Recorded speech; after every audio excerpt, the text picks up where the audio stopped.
आपको बता दें कि हमारे इस प्रोग्राम के ऑर्गेनाइज़र ने आपके लिए टिफ़िन का इंतज़ाम किया है, भरपूर टिफ़िन।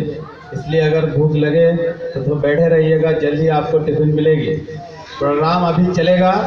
हमारे जो चीफ गेस्ट हैं, मेहमान ख़ुसूसी जनाब प्रोफेसर अरशद साहब, उनके लेक्चर के बाद सवाल जवाब का सेशन होगा, क्वेश्चन आंसर का सेशन होगा। तो आप लोग सवाल पूछे, वो जवाब देंगे।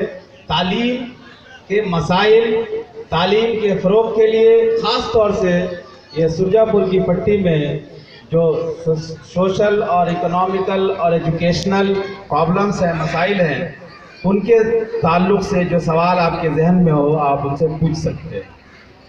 प्रोग्राम को उनके बाद हमारे एमएलए साहब हैं, वो अपने ख़यालात का इजहार फरमाएंगे। अभी एक ड्रामा सजा हुआ है, पर्दा हटेगा, आप लोगों के सामने कैरेक्टर्स आ जाएंगे। एक ड्रामा सजा हुआ है, आप लोग ड्रामा मुलाहजा कीजिए। उसके बाद हम प्रोग्राम को और आगे बढ़ाएंगे।